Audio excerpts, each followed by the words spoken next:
Good evening and welcome back to Cannon Chatter TV. I am your host, Lottie B. And tonight we are back for the Arsenal Ladies Show, one of my favourite times of the week. And this week I have my brand new, just fully fledged signed co-host with me tonight, Lee. How are you, Lee? Good evening, everybody. Yeah, I'm really good, thank you. Yeah, all good. Excited to be here. A busy week for the Arsenal ladies, and looking forward to this. And also tonight I've got, for the first time ever, on his first podcast he's ever been on, he's a massive Arsenal ladies fan, and that is Adam. Adam, how are you?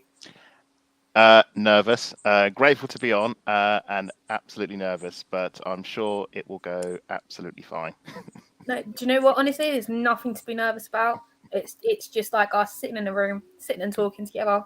But obviously, it's going to be recorded and going live onto YouTube. That's the bit I'm sort of more nervous about. There's nothing to worry about, honestly. Trust me, I was doing the dad jokes last week, and that's permanently on there. I mean, that's normally Lee's job on that side of the screen. Too true. Fair enough. Okay, now we've all said hello and good evening to everyone. I'm going to run the intro, and then we'll see you on the other side. He's in the middle, checks back against Carter and scores. That is atypical for the Amina Margot.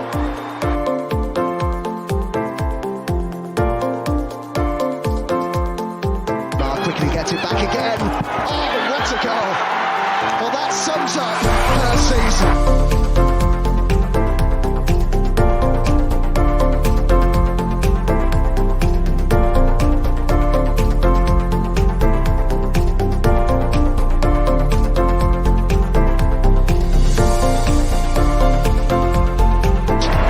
The Gunners are WSL champions.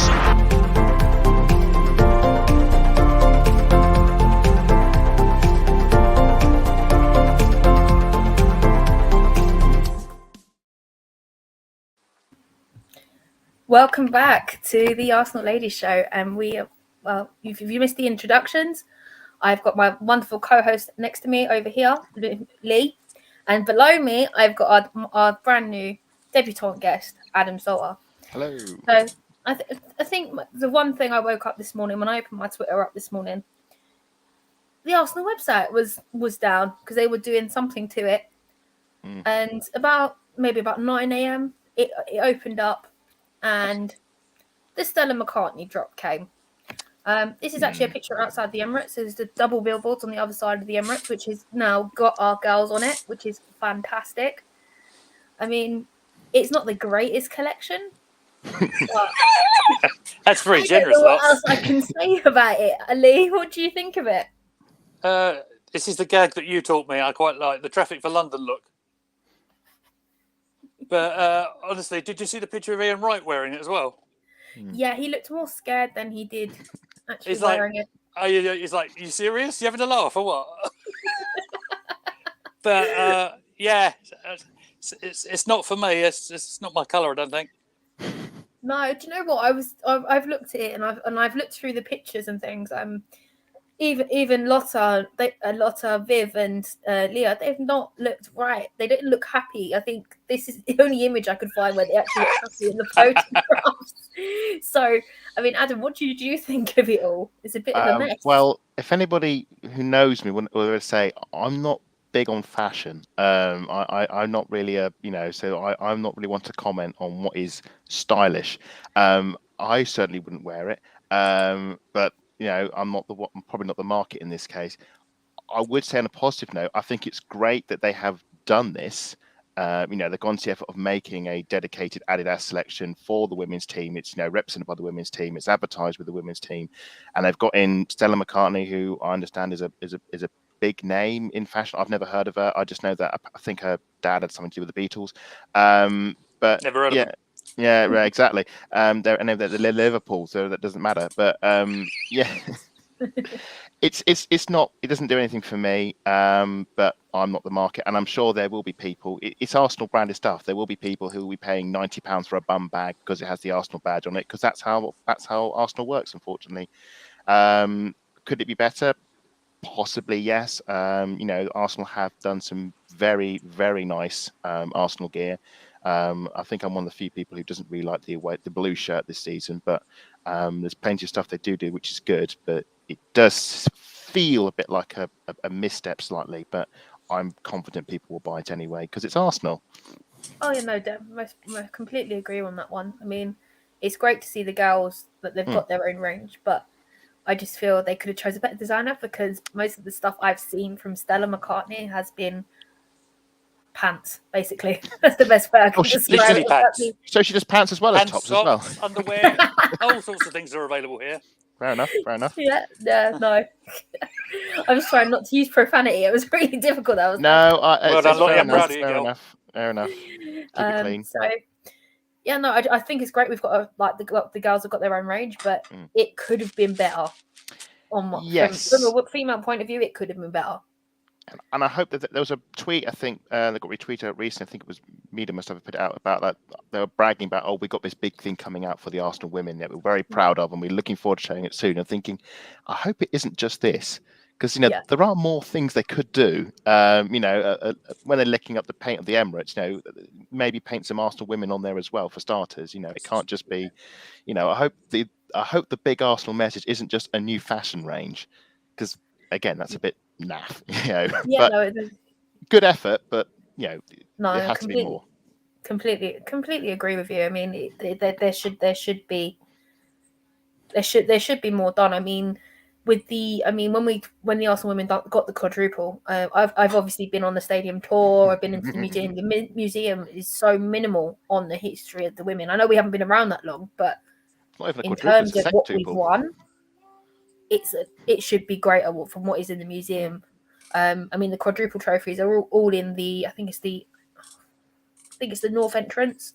When you go up to club level, you go in, you can see it like they're all in the glass thing, and it's just absolutely beautiful. But there's no massive thing made over it, and it should be. It should be. I think that the flip side of that is at the time in the big wide world of football over all genders, it wasn't a big thing. I mean, it is now retrospectively a big thing. It just wasn't then, and I just don't think it has through time. It hasn't got the attention it does deserve. I mean, it's an incredible achievement to win all the trophies, to be unbeaten for 1,000 years, I think it was, or 6, something like that. I can't. Somewhere between the two. To go on that unbeaten run, to go for a season like winning every game, to get to the final, to win the final. It's not been repeated. Bad luck, Chelsea. And it. It should get more flagged up. I do love the irony when Arsenal fans say, "Oh, we're never going to win the Champions League." We chucked it against Barcelona in Paris, and we failed at the last 16 stages again and again. We bottled it. And I'm thinking, well, yeah, but if you look back in 2007, there's Alex Scott scoring a worldie and us lifting the trophy in Meadow Park. So we did it. We are the first London-based team to win a Champions League. Might not be the men's Champions League, but the Champions League is still the Champions League. So exactly, and I do feel people should start looking at it more like that. I mean, just because it's women doesn't make it any less of an achievement. Do you know what I mean? It's still the Arsenal at the end of the day, regardless. Certainly in this day and age. Sorry, just in this day and age, you would expect, especially a club like Arsenal, to have a bit more awareness and just bring everything a bit more forward. Maybe we'll see more of that coming on in the future with, like we discussed with the big events coming up over the summer. Maybe something like that will develop soon.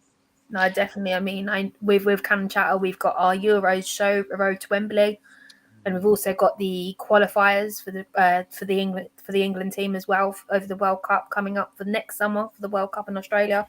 I mean, women's sports is growing, and it's growing fast, and I'm totally here for the ride. I know, Adam, you definitely are. You've been watching. How long have you been watching the Arsenal women for? Okay, so that's a very good question. That's a very good question. How long have we got? So 2007 was when I saw my first women's game. But the thing is, it's like very much if you talk to like your grandparents and stuff, and they'll say, "Oh, in the good old days, the only game you could watch on TV was the FA Cup final, and that was it. That was the only live televised game." Well, that's what women's football was. The only time you saw a women's team play, club level team play, was the FA Cup final. And luckily, Arsenal were pretty good then, and the men's team weren't. So to see a free game, because I never got to watch Sky or anything, to see a free game, it's like, oh, brilliant! It's Arsenal. Arsenal's Arsenal. I watch it. And I was thinking, well, why aren't I seeing them? Where are they? Why aren't they on TV? Why are they not? Why not at Highbury? Where are they playing? Where's this hidden team come from, and where do they play? So I mostly ended up watching the Lionesses and their tournaments, which were mixed bag. And then thankfully the WSL's kicked in, television rights are kicked in. You can actually watch these teams play. And I sort of properly got into it when it was about 2018, 2019, when we went on that winning league run and won the WSL. And from there, I was like, right, I'm going to commit. I'm going to go. I went to my first game in 2020. I thought, great, I'm going to go to all the home games from now to the end of the season. And then COVID came and I couldn't. And sort of, I had to claw my way back ever since. But thankfully, this season I managed to get in, and it's been fantastic. Yeah, no, I mean, you guys are noisy. I'm not gonna lie.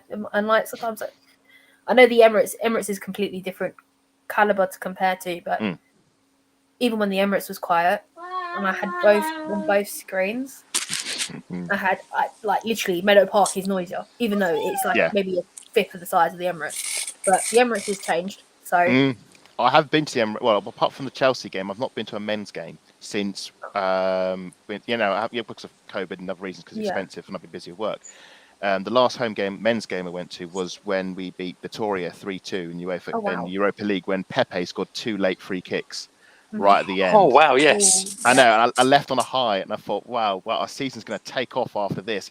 And then we played Palace at home, and Xhaka got booed off, and then it all went downhill after that. Game. So we refer to him as 34 here.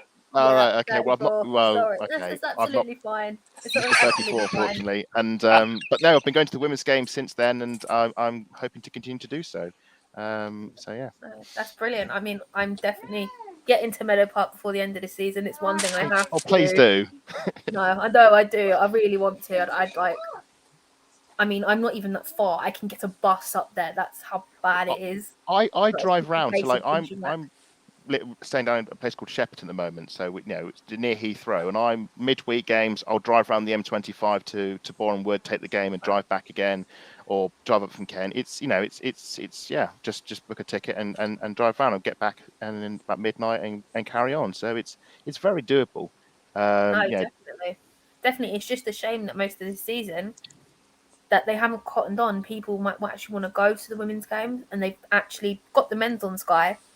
Within half an hour, they've got the women's on. I'm like, how are people supposed to commute from one place to another within half an hour? You have to make the choice. You have to make the choice. When we had the North London derby at home and then the Man City game at home, I just made the choice to go to the Man City one, and I went into the tube with like Arsenal just kicking off, and I come out of St Pancras and we're 3-0 up, and that was quite a nice surprise.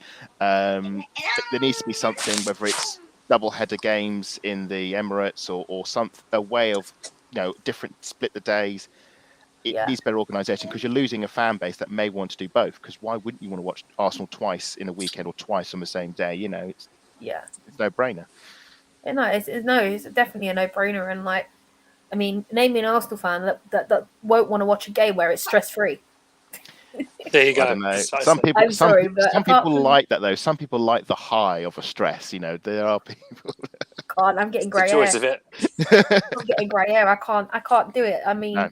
Beginning I'm of losing the mine.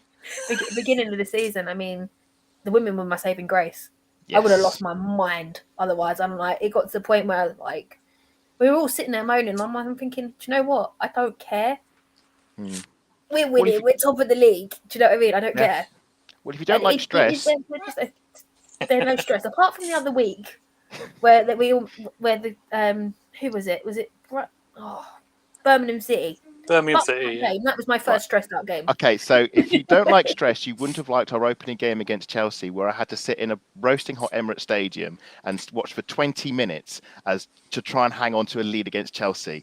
As the swinging crosses in left, right, and centre. Right. Yeah. If that is stress, okay. So Arsenal aren't stress free. Let's just make that clear. And being at Meadow Park for the Birmingham game, it was very much watching it through your fingers. And thank goodness Ford found her shooting boots at the end. That was a ride I did not want to go on. No, definitely. I mean, I was watching at home, and I was sitting there going, "Oh, come on, come on!" Well, I was. And then Leah Volti picking up Caitlin Ford. perfect. I mean, you guys must have gone mad sitting there watching that game. It was my jaw was like on the floor. In the first one you go, oh okay, and then the second one you're thinking, no, please no, this can't. No, I mean I thought Birmingham City. No, to lose at St Andrews is one thing, but to chuck it, no, and thankfully not. But most bonkers game I've seen at Meadow Park, and the highest scoring game at Meadow Park for quite a while. 6 goals. I don't think I've had that this season yet. So yeah. Oh wow, that's incredible. That is incredible. The thing is, if you look back at the scorelines, Meadow Park, especially with our home fixtures, Meadow Park is one of the hardest places to come to. Yeah, absolutely. For any team, and I think that's what we want. I mean, we've got so much depth on that bench. We have now. Yeah. Well, everyone's fit and everything. Yes. Yeah, exactly. And we've still got a few to come back. It's scary, and it's like it makes us formidable, and I absolutely love it. I mean, if you look at in comparison to the men's team, you look at that bench now. I think it's good, but it needs more. Yeah. Well, the men's team. If we're going to just mention the men's team, and it's obvious we've stripped the squad back because we can't play everybody, and now we have a young group, and now it's if we can get into European competitions and this, after this season, then it's getting newer players back in who can supplement the squad and make us, hopefully more competitive. Especially striker, definitely one of those. Yeah, no, definitely. Right, I'm going to have this chat is absolutely buzzing, so I'm going to throw some of the comments up. Tom, Ola, big up to Adam. Hello, Tom. Right, he looks good in it. To be fair, but when he does not, but when does he not does not look cool? That is true. Ian Wright's just awesome. Yeah. That's a tongue twister, wasn't it? Yeah. No, it was. I couldn't get my words out. I keep doing that recently. It's annoying. Got Riddy Sakati evening. Evening, Riddy. Tom again. I thought she did vegetarian meals. I think that's Linda. Stella McCartney. Yes. That is indeed the case. Good point, Tom. We've got Jamie in the chat. Classically, never heard of them, lol. It's almost one of the catchphrases around. Yes, I'm looking forward to these. I need to have one of my own. But don't worry, it's a learning curve. Yes. Yeah, isn't that right, Lots? A learning curve, definitely. I got Jamie again. Faye White should be the first one there. Legend. Yes. Yeah, absolutely.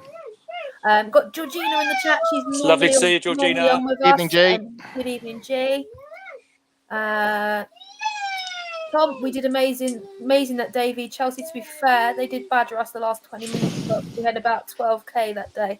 I mean, that celebration when Jonas Ivar was on his knees screaming at the heavens. I mean, that was all of us. That was like, we couldn't believe it was. And I still say by it's the greatest game I've ever seen play at the Emirates. I haven't been to many, and I know I mentioned my last one was that Victoria last minute free kick. Yeah. I came away from that just buzzing. It was like it was the best game I've ever seen live at the Emirates, and like if every game could be like that with slightly less stress, then it's amazing. It's just tingles in your fingertips sort of stuff. No, definitely. I mean, I think I got in for that game. I think I caught the second half, and obviously I didn't really know what was going on because it's the first time ever I'd even seen the women. I thought, what? Right. I've got tickets for this. I'm gonna book it, and I want to see what it's like. And then obviously I've started sort of watching from there. So this is your first season following the women's team. It's your first ever season. Oh, I thought maybe you caught Fee previously. Oh right. No, I've like kept an eye on it, but watching it like properly, like I have this season. Not like I think I only missed the Birmingham game because there was other stuff going on. But every other game I ever watched this season, I have not missed it. Good. I think as we've covered, it's so much more accessible at the moment as well. Like we mentioned with the TV rights and Sky showing it, BBC is showing up, and that's only going to increase the interest, isn't it? There's not an excuse not to watch it. Yeah, that's precisely. the thing. In the WSL, at least the FA Cup, fair enough. They don't show hardly any of the games, but certainly with WSL, there is no excuse why you cannot watch it, even if not live. The highlights, they're on YouTube, they're on the BBC on their version of Matchday, the women's football show. It's there, it's accessible. You can't plead ignorance and say, well, it's not on TV, and I would watch it. It's there. Okay, no, so exactly. I mean, and yeah. No, completely. I completely agree with you. I mean, I'm finding like the women are still on during the men's international break. It's like, okay, I still get my Arsenal fix. Exactly. And that's the best part. I mean, I think I was talking to one of our normal co-hosts, which is Stephen, who works on the men's shows and a few other bits that Cannon Chat does. And he said to us sort of thing, well, okay, what we do over the international break? And I went, well, the women are still on. I'm still going to be here every Tuesday 7:30.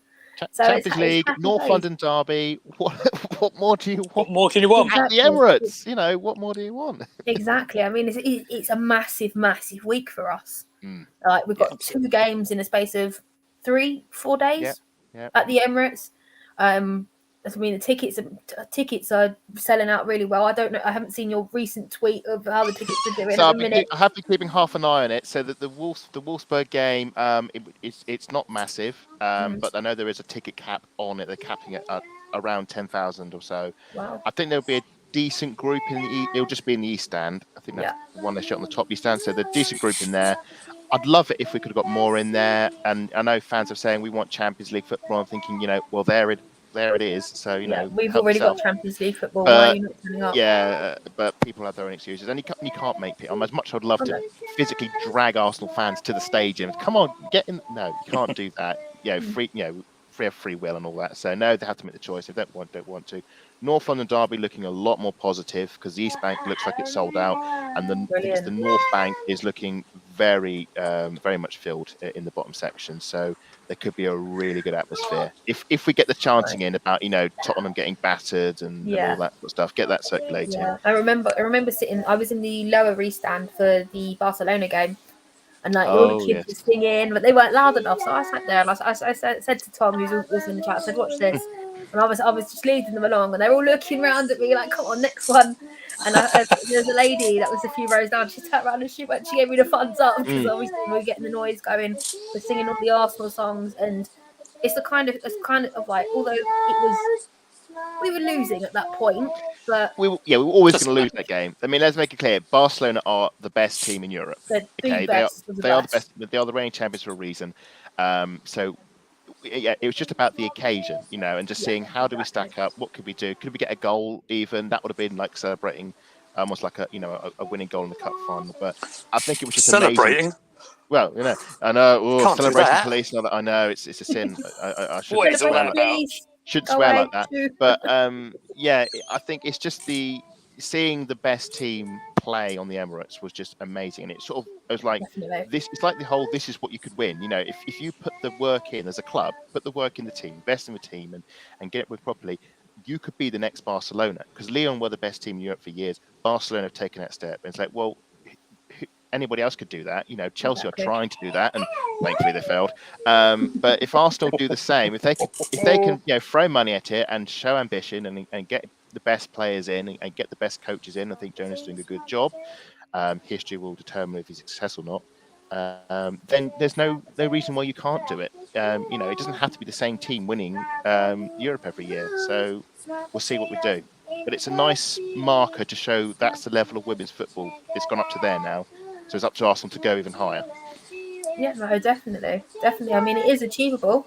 Absolutely, with the set of players that we've got. And if we can get Viv to stay at the end of the summer, I will be absolutely okay. I mean, I hear you guys nearly every home game. We want you to stay. We do. So keep it up, why wouldn't you? Especially now she's reborn in this number 10. It's incredible. Just amazing, saw her in the Brighton game, and it was like watching a different player, and just the passing and the vision, just amazing. I think where's this number 10 been? She's been hiding as a striker, but it looks like we're now unlocking her full potential. It's incredible. No, definitely. I mean, I think where I was watching the Coventry game, which we will get onto in a second, the commentator turned around and said the only thing that can stop Viv is her falling over her own feet. And I sat there and thought about it, and I'm like, he's right. Nothing. No one can stop her. Well, we saw a goal celebration, didn't we? I mean, she wasn't the most elegant of celebrations for that way. No, definitely, absolutely not. I mean, not very often I've seen Viv actually celebrate her goals. I see a smile, and it's like, okay, get back in your head, back in the game. Let's go back to it. She doesn't celebrate goals. She celebrates assists. She's the ultimate team player. She has more joy from assisting people. She is like a better version of a certain Ozil. She likes assisting people, but she can do her stuff as well. So. No, definitely. Right, so I'm gonna pull up the lineup from the game on Friday night. What was the atmosphere like on Friday night, Adam, up at Meadow Park? Yeah, so obviously it was quiet because of we had a less than 1,000 turn up, but it's fully understandable because it's obviously Friday night and it's not a blockbuster tie. I mean, this is no disrespect, it's Coventry City. It's not Chelsea, it's not Man City, it's not Man United or another WSL club like maybe West Ham or Brighton. It's Coventry, and it's not going to draw the fans in. Only the people who go there all the time are likely to go, and it's not covered by your season ticket either. It's one you have to pay for anyway. But those that went, gave it their vocal cords a good warm up and did their best to support the team. And in the end, it was ultimately an enjoyable experience. But as I'm sure we'll get into, it certainly wasn't to begin with. No, it definitely was. I mean, it took nearly 40 minutes for Thomas to let us have our first goal from Stina. So, yeah, legend. I don't know already. if you guys can see this, but I've just pulled up the team sheet. Hang on, I might zoom in on this. I know I asked you this question on. Oh, hang on a minute. Is that right? Yeah, it's right. That's good enough for me. I get it. It's fine. I'm getting my head around it now. I've minimized it. Sorry. This is what happens. There we go. When I don't have a mouse. There we go. I minimized technical difficulties. Sorry, yeah, you can never tell that we're live, can you? No. Seamless. Adam, when this team sheet came out, obviously we're resting people for this massive week. Yeah. I'm gonna ask Lee. Lee, what did you think of that defense? Obviously, apart from Katie can play anywhere. What did you think about the rest of the defense as a whole? Well, I know Beatty's definitely struggled to get back in since her illness, so I think it's nice for her to get minutes. The right back I know has been somewhat of a regular in the side, so that's a name I'm familiar with.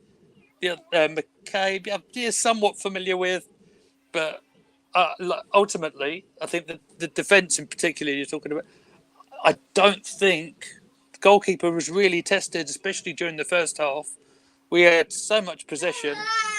Throughout the whole game, really. Defence really troubled, apart from maybe an odd through pass that went through to the goalkeeper. Yeah, I know. When this came out, Adam, I did drop you a tweet and I asked you what you thought of the makeshift back four. But how do you think that it played out throughout the game in the end? So I think there are sort of caveats around this. As you said, the heavy rotation absolutely needed because obviously it's a big week, and this was not a Leah Williamson and Rafa, if she was fit, Rafa at the back and so on, because if you're injured, we're in major trouble. So it was not unexpected. I would lie if it wasn't concerning as well. There's always a huge gamble when you heavily rotate a team, even if it's for a cup tie. If you think that you can just win it based on your individual quality. Exhibit A, Crystal Palace 2018-19 at home. It's haunted me forever. It's the game that nuked Unai Emery. We all know what happened then. So that's when I think of a heavy rotation and we'll just rely on the front three to get the job done. It's a bit. I think it was an interesting one because there are players in the team, not just in the defence, but all over the 11 that have had little game time. Williams, Boy, Veen Reuter, who's moved to sort of catch up with the team. She'd only had a few games. It was great to see her get a start. And then obviously attack the likes of Paris and Heath and Nobbs. The thing is, though, the difference, unlike in the Premier League, this is an FA Cup tie against, and I'm not using this disrespectfully, against Coventry. You could sort of play anybody on that back line with a basic competence to defend, and the pressing that Arsenal would do in the possession-based football would take care of itself. The only concern is whether the attack had the patience to be able to break down Coventry's defence and crucially get a goal before half-time to make it very comfortable and just play the game from there, because their legs were tired. They're always going to go ultra-defensive. You get the lead, their legs will go. In the second half, you can overrun them, and that's how it happened. So whilst it was an annoyance to see, well, concern, because I have nightmares of that LCL game, which was just dire, and thankfully we got through a defensive mistake. It was almost a perfect game to play these players, the likes of BT, the likes of Boy, just to give them a run and give them some confidence. And the big winner out of all of that, I think, will be Paris. Yeah. No, definitely. I mean, I have felt at certain points this season there's goals she should have got and she hasn't cut it for me this season. Yeah. I mean, this is her 5th goal that she got in during this game. And I expect more because she's still waiting for her big 5-0 for the WSL. Yes. It's just not happened for her. I have a lot of opinions over the Paris signing. I know there are people who liked her coming to Arsenal. For me, the first one to say she's a very talented player. Okay, let's just get that out of the way. She's a very talented player. She was the top scorer in the WSL before Miedemar pinched her crown against Spurs the other season. So she is a very good footballer, did great stuff for Manchester City, went to Lyon, won the Champions League. I just didn't really see how she slotted in because we had the likes of Mead and McCabe sort of in there, and she was coming in as a record signing. So we're expecting her to have like I know it's a bit harsh comparison, but you think about what Miedema does for Arsenal. If you're bringing Paris in as a record signing, she's coming in as a difference maker. I to pay a record signing for Paris rather than I'd say just say Martins or something, or what's the word? Alexia, for example. You know, those to pay a record signing for Paris didn't sort of seem to correlate with me, and it felt like they were buying her more for the fact that she's won the Champions League with Lyon and she scored loads of goals in WSL rather than how she'd integrate with the team. But I wanted to succeed. I wanted to prove me wrong. Unfortunately, a 5-goal return for a signing that's meant to be that big is not great. She wasn't brought in to win us a cup tie against Coventry United. She was brought in to win against Chelsea, to win against Man City, to have an impact against Barcelona. I hope it comes good for her. I really do, because I hate to see players come to Arsenal, and struggle. But and I hope that this goal it gives her a confidence boost because we're going to need her in these 2 big games coming up. So fingers crossed for her. No, definitely. I mean, her goal came in during the 63rd minute during the game, just before she was taken off. I mean, it was the perfect timing. Timing was absolutely, perfect, and the celebrations afterwards. I mean, you could see that it was like the weight lift off her shoulders, and the team came together to celebrate with her because they know how much she struggled. I mean, we saw her fluff a really good, easy chance against Brighton late on. And you see that, you just think, it's her mind, she's obviously, she knows she hasn't contributed enough. She knows that she can do more. And to see her celebrating, to see the team surround her, a bit like how they celebrated with Leno against Villa. Yeah. It was just a really, really nice to see. And I do hope she can kick on from here. And I do hope she can have a positive impact in the rest of the season. And hopefully, go from there into next season. Because, a player like that, she deserves better. It's a good ball in for McCade as well for Paris' goal as well. Okay, he's reliable. Absolutely, she hits it with a zing, as they say. So yeah, no, definitely. I mean, she only scores worldies unless you count the toe tapping from the other week. That one doesn't really count, but she only scores worldies. She does score worldies. She's our own version of Caroline Weir. Yeah, no, most definitely. Lee, is there anything else you want to talk about the team at all? George Nobbs was back in the lineup, as we mentioned. Yeah, I thought was very lively. He had plenty of shots on goal. Maybe a little wild on some of the efforts, but she was busy. Yes. Yeah. I think we should probably bring it back to sort of bring the goals in chronologically. Yeah, no, if you like. That's fine. Yeah, that's absolutely fine. I mean, I think the highlight for me in this team was the fact that Tobin Heath started. Yes. I mean, I've watched quite a bit of her, and like for us to get her on a free is incredible. And she's just one player. You see her name on the team sheet, and it's like, yes, this is going to be a good game. I was going to say Georgina's a big fan, isn't she?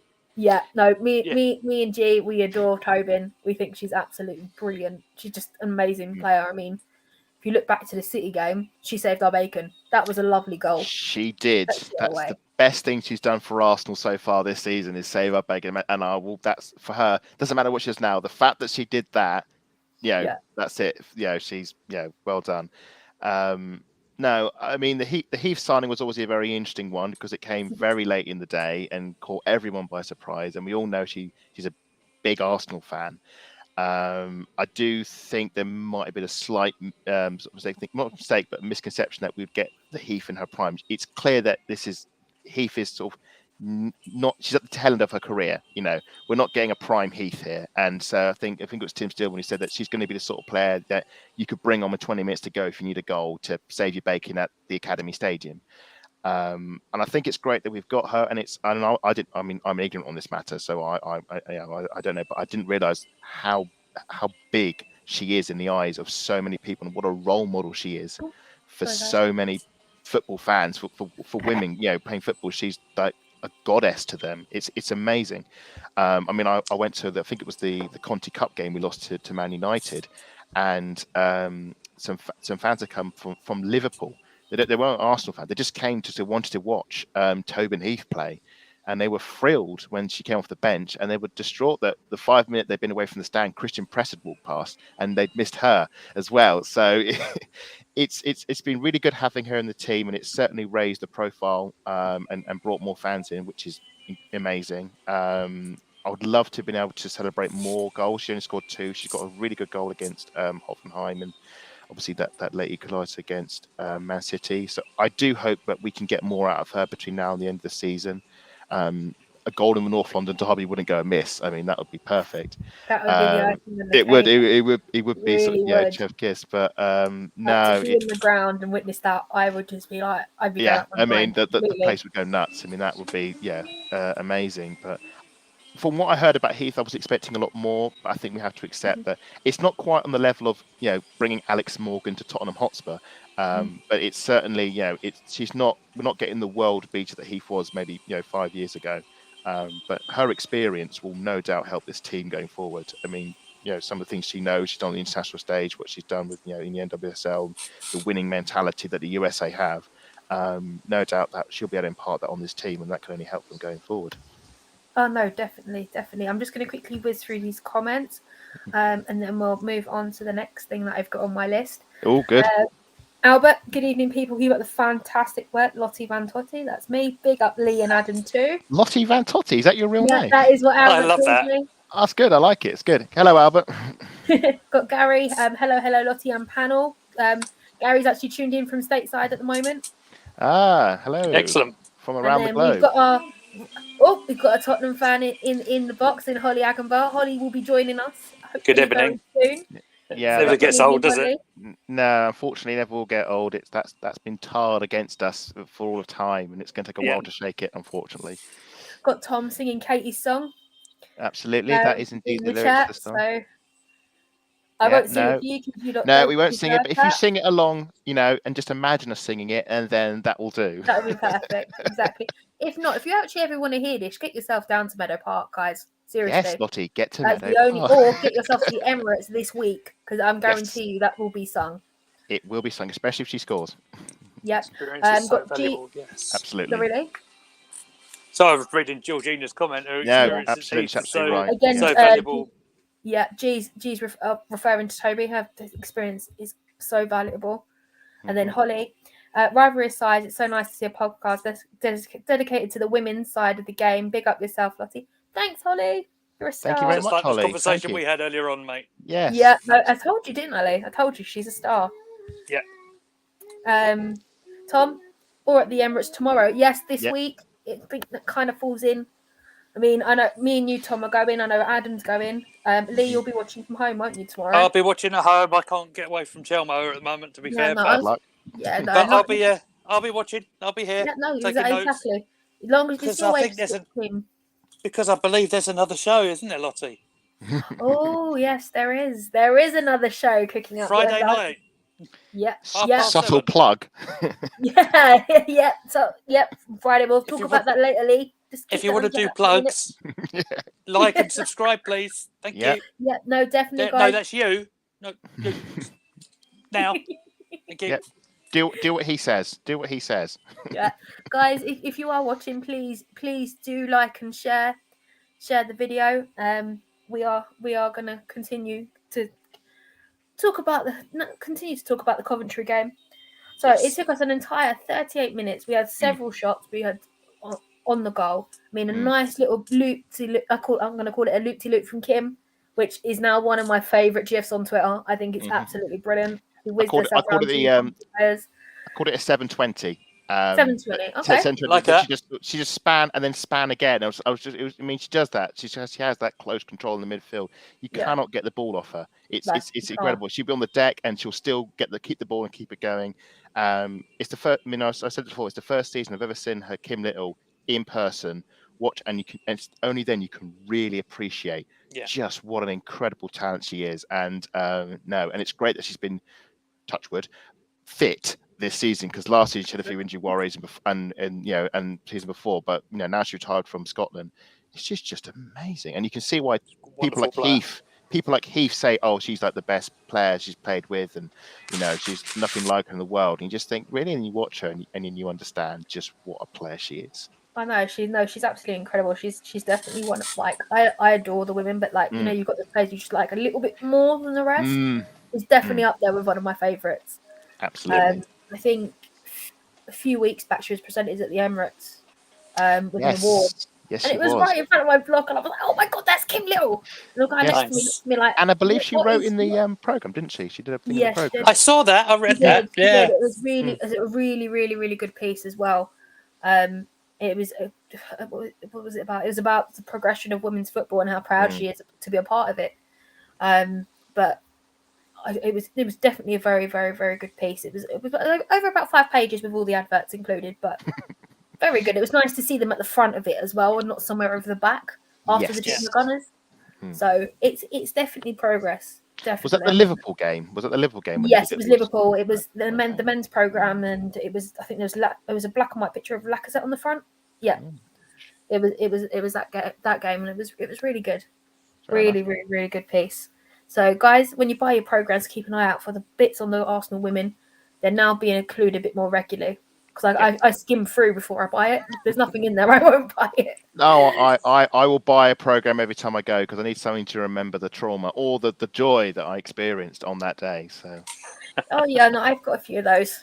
I've got quite a few of those. I've got a whole box full of them. It's just, I think I've still got my first program for my first game at Highbury for the men's. My first program was a Spurs program.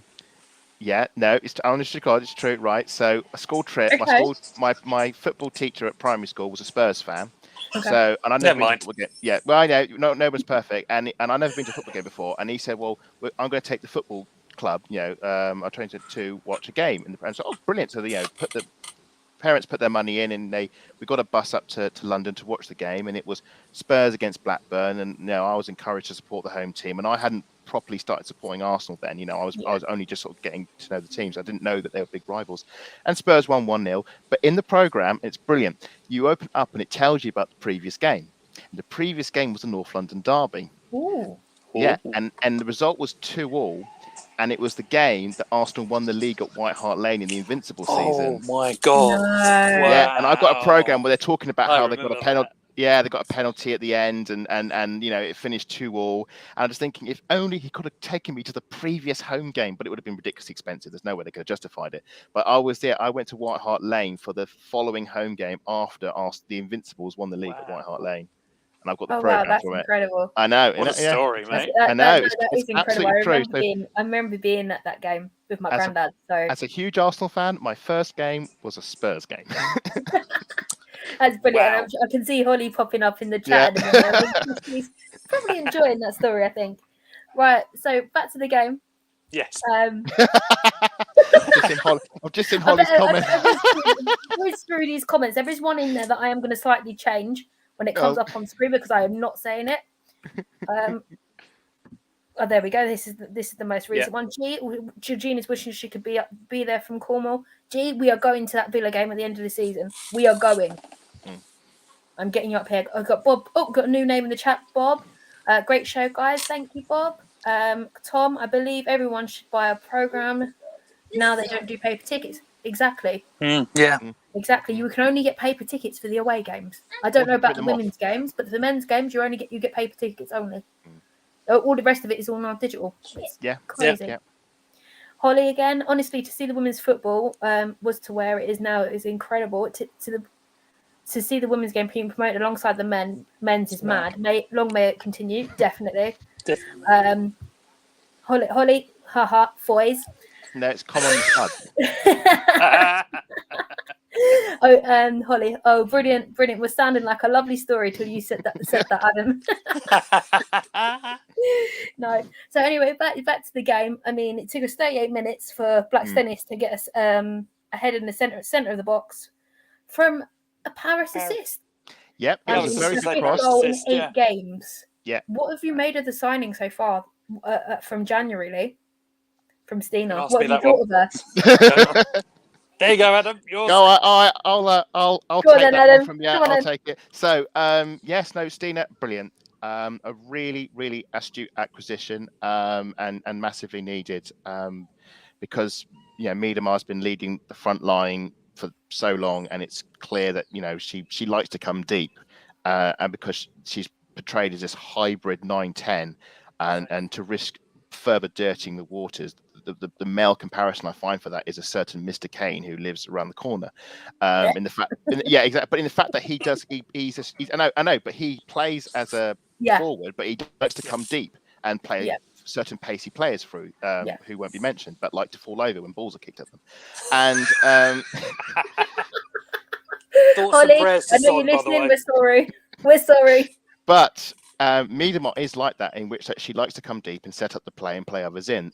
The problem is when she does that, you lose a focal point. You lose a person in the box. You have to rely on the likes of Mead or McCabe to bomb on, which they did well against Chelsea in the home games. You think back to Mead's first goal.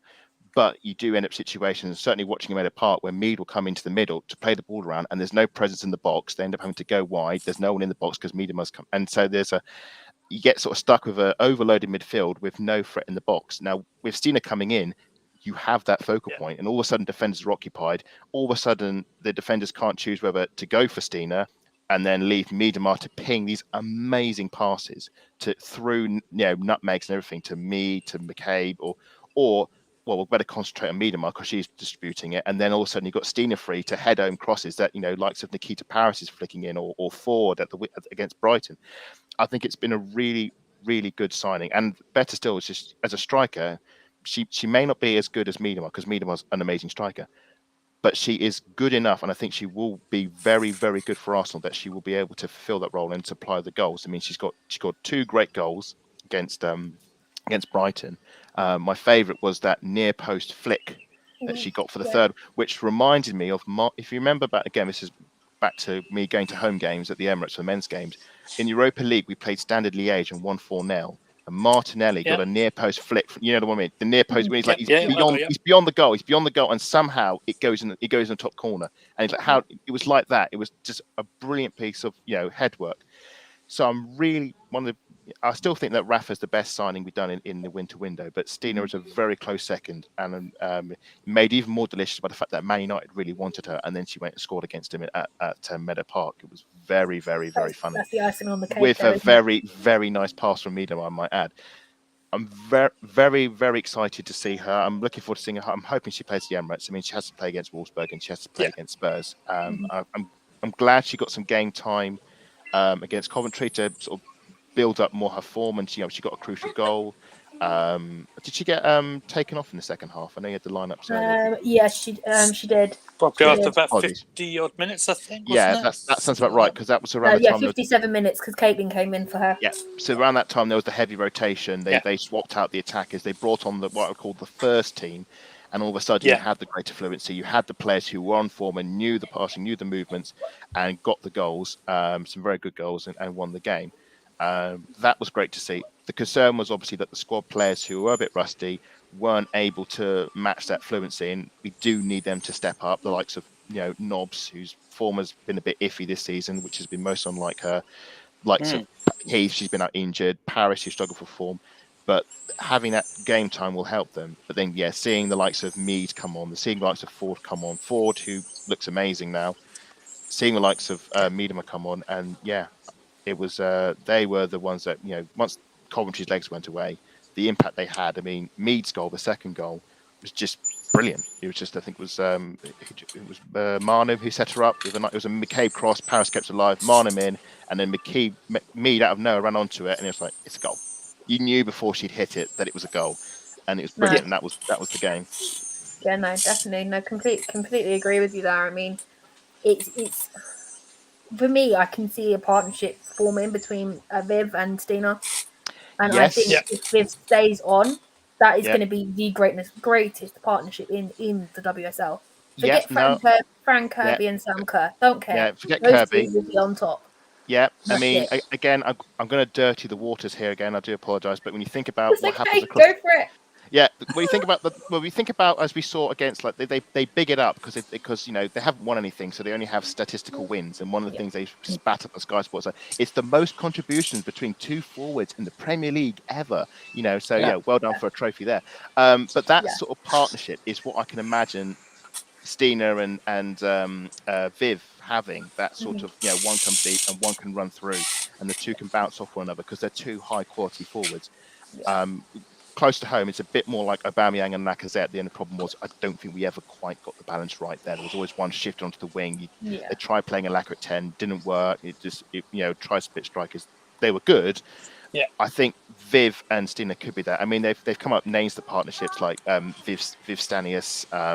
I'm putting all my chips on Stina, but you know that's like just my that. opinion. I like Yeah, that. no, but I like think that. yeah, we're I gonna have to know. start I think using that now. Stina is a good one, but I think the naming rights have gone to Viv Stanius, so that's the one that I see elsewhere. So They're both really good names, to be fair. Yeah. I mean, I'd used both myself.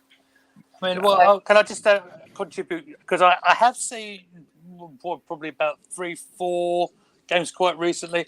I'm not, you know, I haven't seen much of her, but Stina does look such an out-and-out goal threat. And the interchange, like this say with Miedemar, is very interesting. And I believe they got her in for nothing as well. She was a free transfer. you don't buy players in the WSL, you acquire them. Unless that's somewhat. Yeah, they what happens is because there's very little money, it's the contracts expire and then they go elsewhere. So that's why Rord went. Rord, I think Rord was bought out. Apologies, Rord I think was actually bought by Wolfsburg. They paid her off, but Van der Donk went on a free to Lyon, for example. So usually that's how it works. That's why there's obviously a big hoo-ha that, you know, Miedemar could easily just go for free at the end of the year. You do get the odd buys. I mean, obviously Chelsea bought Harder, and that was a big thing because it was like a record, like the most spent on a player ever, and that was about like £500,000. So that just gives you an idea of the. They won't be doing much buying at the moment. Well, no. I mean, that's the thing. I mean, there's a delicious irony there, but we don't need to talk about them a lot as well. We can laugh at them off screen. But yes, the. Certainly an interesting game for them tomorrow, by the way. It will. It was very interesting. It's considering that no fans can go to it. But yes, the. Yikes. Oh, you're going to be a joy to have on with Holly. This is going to be fun. Holly, I'm looking forward to it. I'm looking forward to it. You're going to need a referee, I think. That's all right. I can do that. That's fine. Oh, excellent. Good. We'll be very impartial. Just apart from Arsenal, which totally down the middle. Down the middle, straight down the middle of Holloway Road. So, you mean the Seven Sisters Road? Well, yeah. Anyway, the yes. So, yeah, I've completely forgotten what we were talking about. I think we need to speed it along, ladies and gentlemen. Let's move on to the last goal. Miedemar scored a great goal. Paris scored a great goal, confidence booster, and Miedemar topped it off the end with an absolute rocket, and that was a nice icing on the cake because Miedemar scores great goals, and will hopefully score more and interchange more with Stino, which is actually who we were talking about.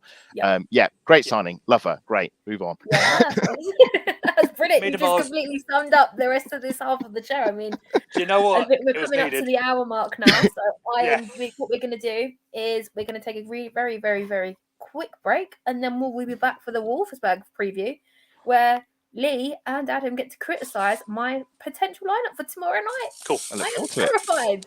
See you in a bit. See you guys on the other side.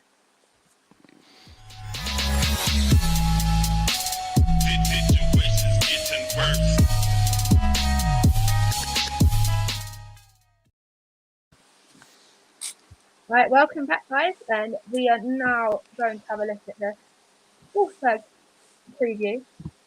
I mean, how big a game is this tomorrow, boys? I mean, massive. Our last 2 Champions League games, sorry to be a bit of a downer, we've lost them. The previous 3 before that, we won. Oh, yeah. Yay! We've not done too bad, have we, Lee? Yeah.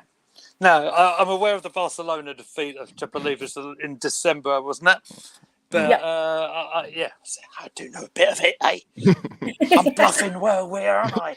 You're doing fine, Lee. Keep it up. Keep it up. We Keep can't going. tell. Keep going. Lee. Keep padding. Keep padding. Tell you, it's a learning curve on here. I mean, it's my first season watching them. Adam's been watching them a lot Hashtag longer learning than both curve. of us. I've watched trending, about everyone. 3 It's a learning seasons. curve. So Don't I'm only a worry. few years behind you, Lottie. Don't worry. You're ahead of me. I'm a few years ahead of you. you. 3 years ahead of you. Sorry, 2 years ahead of you. My apologies. No, that's all right. No worries. You've still been watching them longer than me, so Yeah. it doesn't matter. But we're all Arsenal fans here. It really doesn't matter. I mean, how big is tomorrow, Adam? It's gargantuan. It is the biggest game since the biggest game that was played, which is probably the Barcelona game. It is huge. It's a really, really big opportunity for this team because we keep having what I would think of like sort of test sort of moments, because there's so much about this team we don't know. Obviously, last season ended rather well. We were salvaged with a very late Kim Little penalty, but that aside, the season was a bit of a disaster. We didn't challenge for the league. We didn't, even challenge for the Conti Cup. We didn't get out of the group. The FA Cup obviously carried over into the next season. So there's a lot of there's been a great sense of unknown about Jonas Eidevall. There's hope, obviously, and I think there's been a few false dawns and maybe led down the garden path with how the season started with the Chelsea result and going on a great run. And then I think Christmas was a bit of a reality check, losing the cup final, losing to Barcelona. Everyone loses to Barcelona. That was a painful watch. By it the was way. it was a painful one, but I think a necessary one, because I think you need those reality checks because. Yeah. And again, falling back to previous seasons, when you think about the Emery run, when it was all amazing, but nothing was being done to fix the problems. Exactly. When the run stopped and the music stopped, and suddenly we didn't have a defense and we couldn't manage games, and we obviously fell short. So I'm glad that we have these sort of moments where early on in the reign where he can identify faults and fix them. And I think that's what he's done with the signing of the likes of Rafa as a left-sided centre-back. I think if we had that in the summer, we'd been better. Getting more like Stina in, getting cover for right back for Moritz. And I think what I like now is this Wolfsburg game. We're now closer to where we should be under Jonas. We're not there yet. This is obviously a work in progress, but I think it's a more apt test because unlike Barcelona, Wolfsburg, I think they are better us because they're experienced, but they're closer to our level. And I don't think it'll be a 4-0 defeat. I think it'll be a draw personally, but I think it'll be a really good, tough examination for this Arsenal side, which I think it needs. Wolfsburg, they're a decent team. They beat Chelsea 4-0 and knocked them out of the Champions League, and for that we owe them our thanks. And so, yes, sorry, I've got to throw that in every now and then. But just keep them jabbing, aren't you? well, they're not here to defend themselves, so because they can't afford to. But anyway, Come on, back on track. Come on. Yeah, back on track. So, yes, great chance for them to be properly tested by this Wolfsburg side. And it's a very good Wolfsburg side. There's some, old favourites in there like, Jill Rord and Dominic Janssen, who used to play for us. So they'll know us quite well. And of course, it's at the Emirates, which just makes it even better. I'm really looking forward to it. If we win, we're talking Arsenal beating Barcelona 2-1, 2011 sort of levels here. I think of excitement. Yeah. If we remember how that turned out. But I think it's a really good opportunity at this point of the season to see, right, where is this Arsenal team? Because you can't judge Arsenal on, say, beating Brighton 3-0 away. You can only judge them if they lose that game or draw that game. The only way you can judge them is against the best of the teams that are better than the WSL. So the Barcelonas, the PSGs, the Bayern Munichs, the Barcelonas. So I'm really excited by it. I'm really intrigued to how we set up. If we lose, we lose. Okay, fair enough. They're a great team. They've won more Champions Leagues than us. They have the capacity to win more. They've got a very talented side. But I think it'll be a very intriguing contest. And if we can get something out, even if it's a draw, my personal feeling is that we will lose to Wolfsburg in the quarterfinal and go out. We'll probably lose away in Wolfsburg.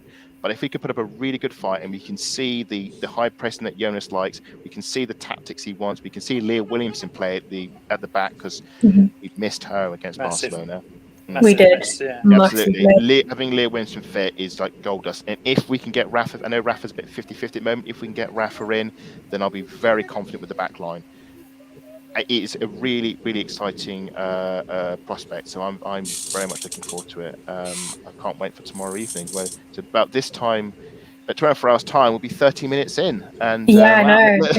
It's exciting times. I was just sitting there thinking about that. Hopefully we'll be happy. All happy Gooners.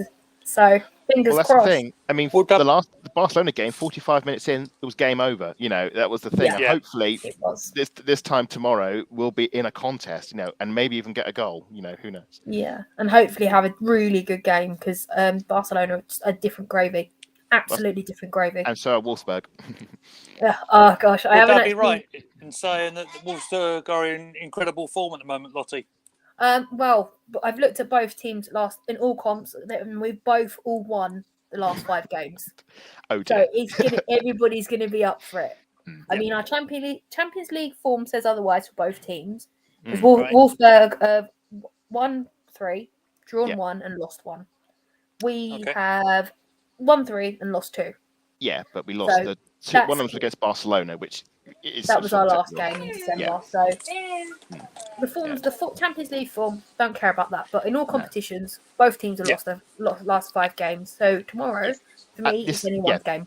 And this is a different team to the one that played Barcelona and lost away at Hoffenheim. Exactly. I mean, we should make that distinction. That it's not the same team. We're better now, and this is a chance to see how much better we are. If that makes sense. Oh no, definitely. I mean, with Viv in that new number 10 role, we've got our favourite centre back. We've got improvements on her left hand side. It's definitely going to be a stronger team. Hopefully, Rafa will be in tomorrow. Fingers crossed. Talking of the starting lineup, Lottie, let's put the graphic up, shall we? Go on. I'm Let's do your going to whiz through prediction. these comments first, and then I'm going to go through that. Holly, I'm not reading that. I'm afraid it's not going to happen. Oh, Adam, I start to like you, and then and then. Yeah, I'm sorry, Holly. Most people say that. I'm sorry. I'm sorry I led you down the garden path like that. I can only apologise. I got Albert and Holly having a good old chat. Ryan's joined us. Big up, everyone. Even Holly. Ooh. Hello, Ryan. Hey. Holly, haha, cheers, Ryan. I hope you're well, Holly. I'll quickly whiz through these. At least we can agree on something. We all hate Chelsea. Absolutely. Fact. Absolutely. Down with Chelsea. James Payne is in the house. Hi, Canon Chat TV. Hello. Hello, James. Welcome to the channel. That's a new name I haven't seen in the chat before. Welcome to the channel. If you haven't already, hit that like and subscribe button. That'd be absolutely fantastic. Holly, if you're gonna smoke me, get the right road. Is it White Hart Lane? I don't know because the stadium's been demolished now, so I don't know. Is it still called White Hart Lane? It's Seven Sisters Road. That's I believe. Didn't we win the league there once or twice? I believe we did. Twice. Yeah, I think so. Yeah.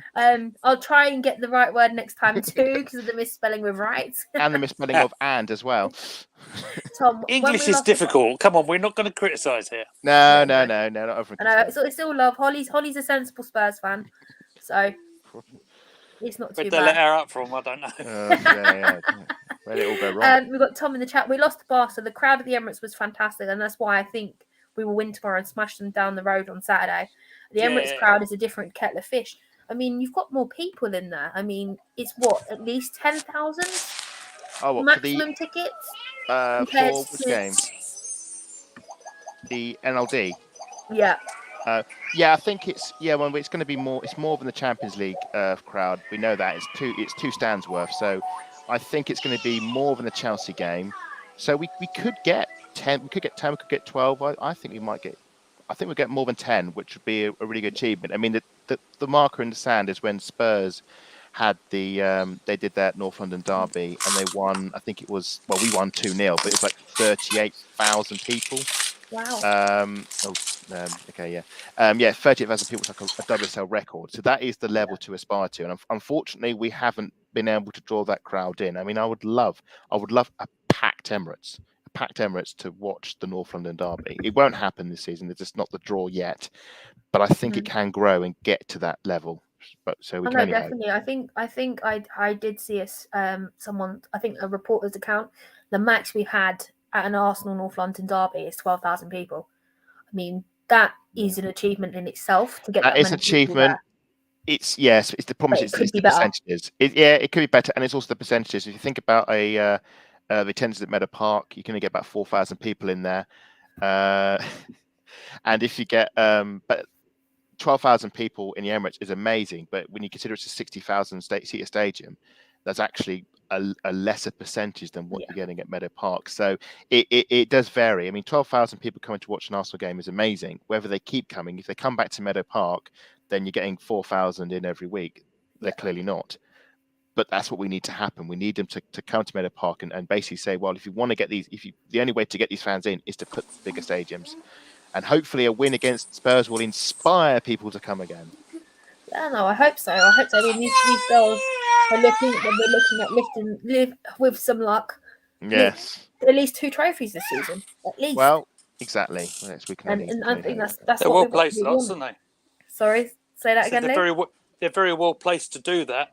Oh, yeah, at the moment we are, and I don't want to count my chickens before or your eggs. the end of the season. Or your eggs, cat chickens, or before even your chickens are hatched. I mean, that's a whole new debate for another time. Yeah, there's another show coming up in 25 minutes, so we can't go there. No. Yeah, no.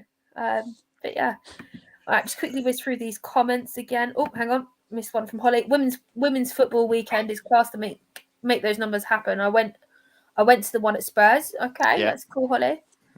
Tom, won't happen, but we have nearly taken out the North Bank at the moment.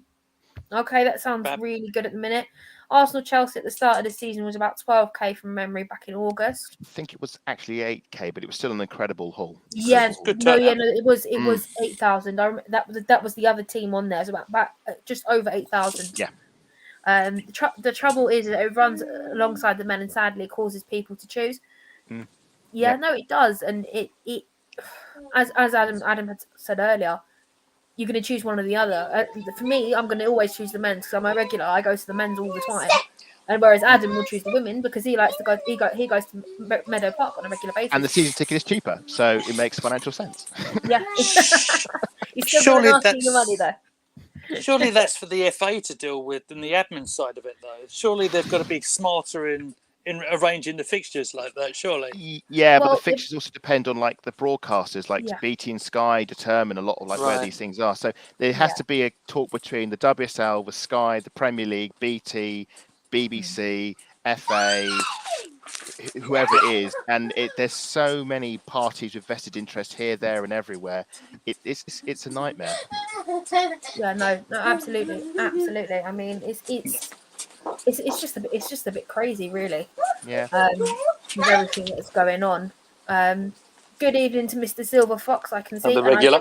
Evening, Silver. And Steve has just popped into the chat.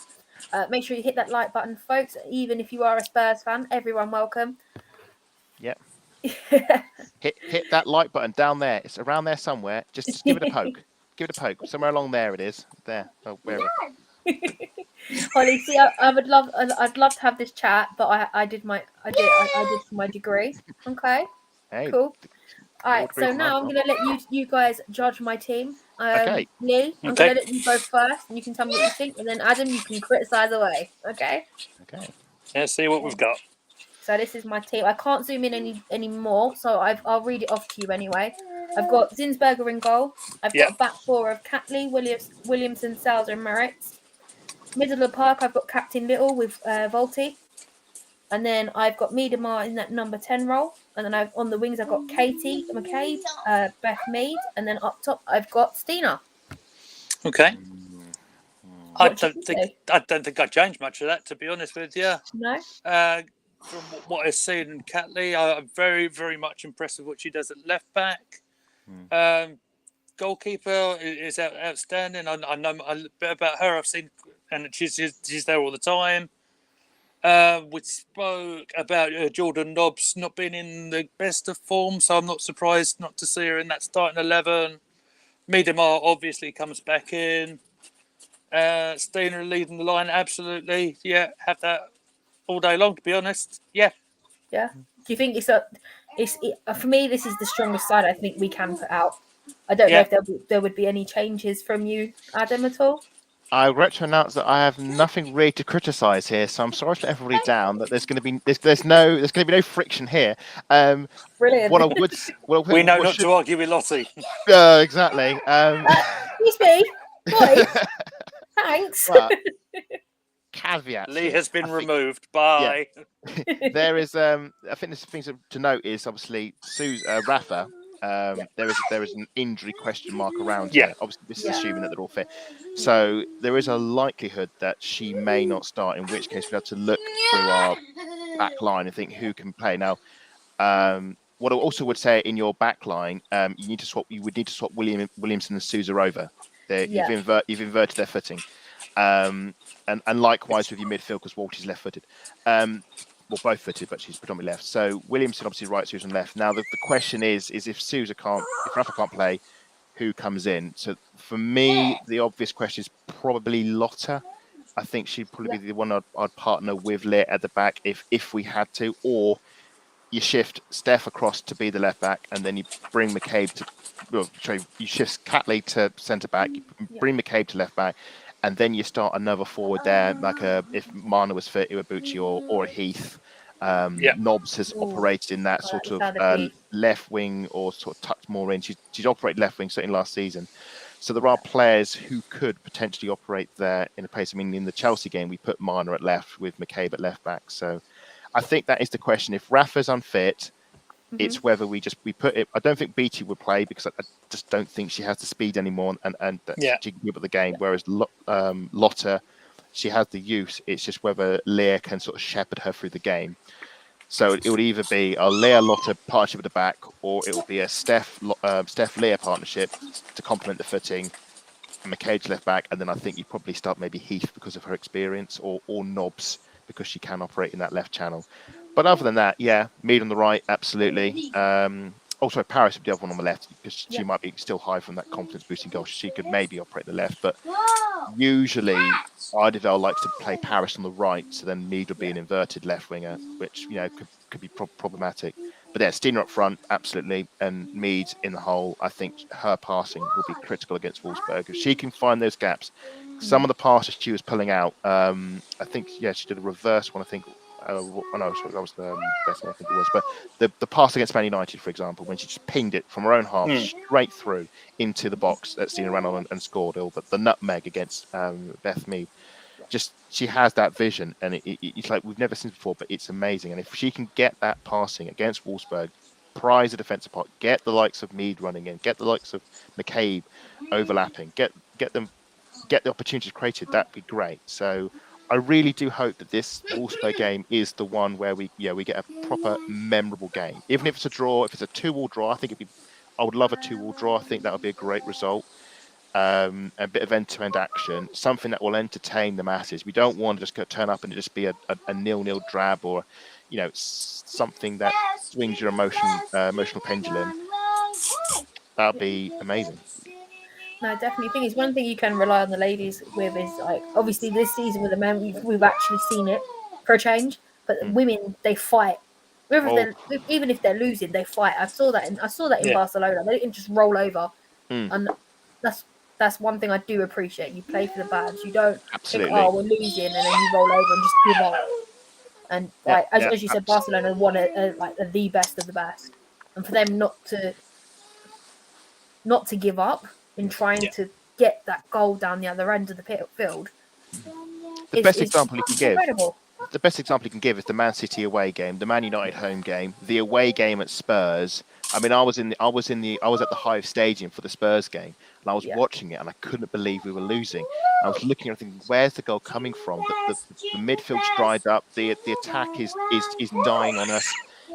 We've had a goal chalked off for stupid reasons. It's gone to added time. You're thinking, where's it going to come from? And then out of nowhere, middle of 5 minutes of added time, Miedema rises, knocks it in the back of the net, plays euphoric, and that is, and I actually dropped, I think Ideville, shameless plug. If you watched the Ideville Q&A, you'll notice I dropped a question on there, which he answered. And he talked about some of these I asked him what his best moment was, and he said, well, we've had all these moments of late goals and late draws, which could be crucial to winning the league this season. And I think that is a brilliant emblematic of how this fighting spirit within Arsenal. I do hope we see it on display on Wolfsburg, because we're going to need it. But yeah, certainly when you think about some of the tame surrenders we've had with this men's Arsenal team, not so much now, but certainly early in the season, like at Man City, it is chalk and cheese. And I'm glad that the men's team are I don't think they've learned from the women's game, but they're embracing that fighting spirit as well. And like we saw against Wolves at home, it's great to see. Oh no, most definitely. Vizzy has just joined the chat. Vizzy, where you been? I hope you've been watching the whole show. Lottie, Hello, someone Vizzy. tell me Williamson is playing. We hope she is. She was Williamson is playing, Vizzy. Don't worry. Don't panic. She was rested on Fine. Friday. All going to be fine. Nothing to worry about. Absolutely nothing to worry about, as Adam's just said. Right. So I've now come to. Actually, I've got one last question. Lee, I'm not sure if you're aware of Jill Roord. So Jill Roord is coming back. She was one of our own. Former Arsenal player. Yes, of course I knew that. She's left us. She's now playing for Wolfsburg. Yes. I've seen I think I've seen an interview or read an article somewhere saying that at the time she didn't have a crowd to actually play for, and the game's changed that much. She's coming to the Emirates for the crowd. I mean, what do you think that means to her, Lee? I think to come back to play actually at the Emirates as well is something a bit special anyway, isn't it? For what and if she's not had a crowd, and then instead of going to Boreham Wood to go to the Emirates and see even maybe a quarter full with that, but there'll be plenty of noise. I think that'll be really a special moment for her. Yeah, Adam, I know you've probably watched a bit of Jill playing. Yeah, I have. I mean, Jill. It was she came in. In fact, I'm trying to recall, but I think she's on. I think if you look at my Twitter feed, because I went to the Emirates Cup when they had like the Mind Series, had a double header. Oh, the double header, yeah. Yeah, so they had the WSL trophy, and I got my picture taken with 4 of the Arsenal players who I embarrassingly did not know who they were. So I was very much in your camp that season. I was like, yeah, whoever you are, I like you. You're great. I recognised Bethany, but that was it. But I think that one of them was actually, I'll have to look up later, but I think it was Jill Roord. She came that season right after she won the league. She has played in front of crowd because she scored against West Ham on her debut and she scored against Brighton away. Never really had the huge impact I think we wanted of her. There are reasons around that. At the time it was a very clogged midfield. You had Nobbs, you had Van der Donk, you had Little, you had a lot of these attacking players in the middle, and I don't really think they found a place for her there, which is a shame because she is a talent. The best moment we saw from her were, I think, 2 hat-tricks, back-to-back hat-tricks. She scored back-to-back at the beginning of last season, and then she just petered out again. She did play. I think she did play in that North London derby against Spurs, though, when we had about 30,000 people. So she'd be aware of that sort of crowd. But this will be a very special occasion seeing her back because she was much loved. I know there's a lot of love towards Roord online, even if we didn't see it in person. There's a lot of fan for what she is and the sort of player she was and the sort of energy that she had. Especially behind the scenes. If you ever watch the We Play Strong videos that Lisa did, and some of the antics that she got to behind the scenes were good fun. So I think it's great that she's coming back. It's great that she's going to play at the Emirates, something she never got a chance to do when at Arsenal. Likewise, Dominic Janssen, another former Arsenal player, coming back to play at the Emirates. I think it will mean a lot to Roord because I think actually there was a picture circulating when she joined that she actually is an Arsenal fan. I mean, she had the number 14 on the back of an old shirt, so Arsenal does mean something to her. And I think she'll get a good welcome from the crowd. For those who are at the crowd and know who Roord is and know Janssen Janssen helped us win the WSL. Roord played for us for a while, and had an experience playing with her. Spent more time hitting the post than scoring goals, unfortunately. But that's sort of. I think it'll be a good welcome for her, and hopefully hopefully we beat her, obviously, but I hope she enjoys the occasion nonetheless. Oh no, definitely. I think for most players, especially because it men's the rivalry. How do I put this? The rivalry with the fans is very different in the WSL. Oh yes, you can actually mentality is very different, isn't it? You can actually sit the fans together. I mean, I think the strangest transfer from the window from January. This is a bit off topic, but it is what's her name? That's gone over to Spurs. Schneiderbeck. Victoria Schneiderbeck went from Arsenal. She's gone to play for Spurs. Yeah. And when I saw it, I was like, huh?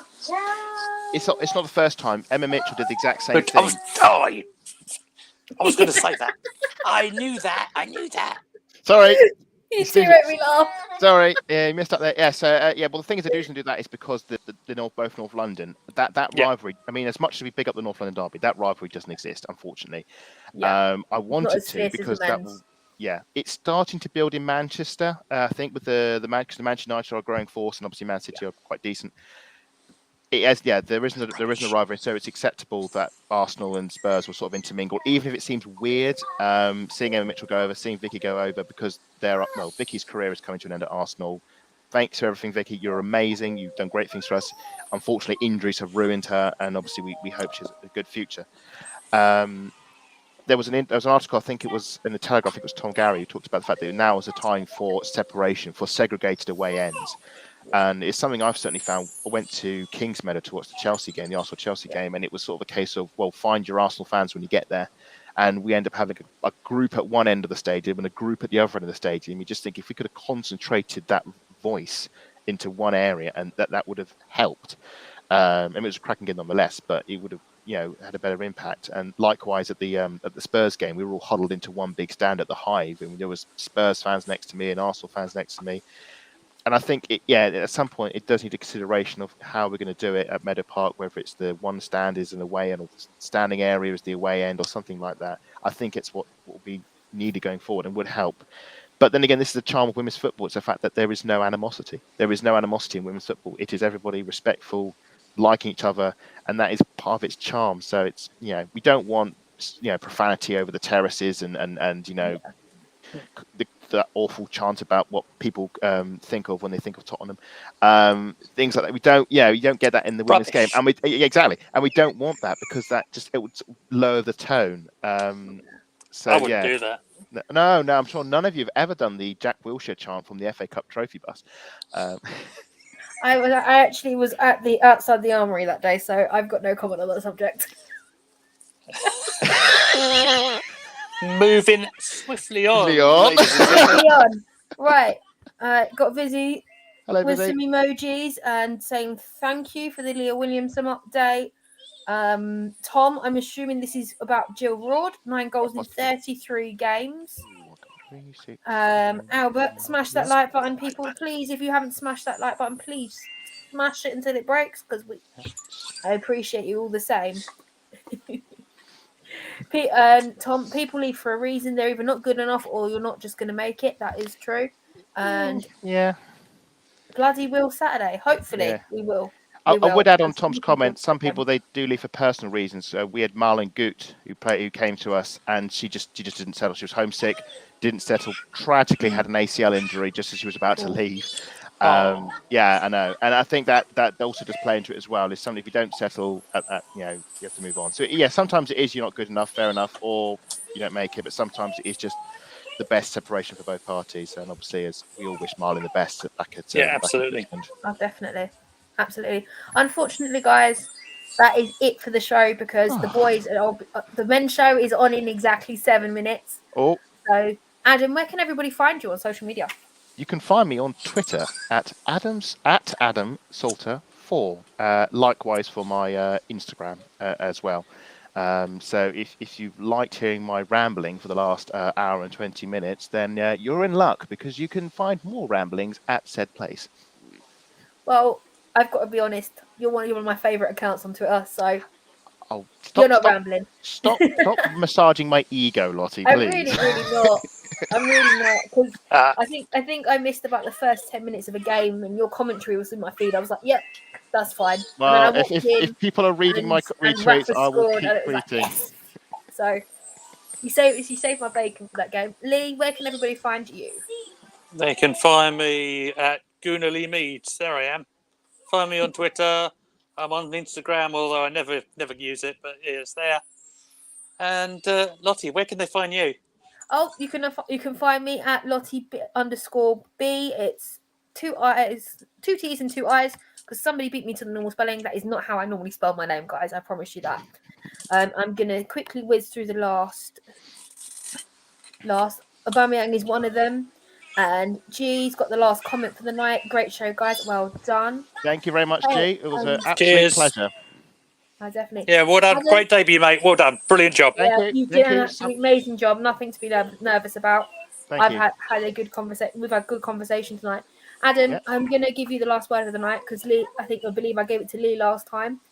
What is your last word of the night before we finish? Last word is, if you listen to this, please come to the Emirates on Wednesday night.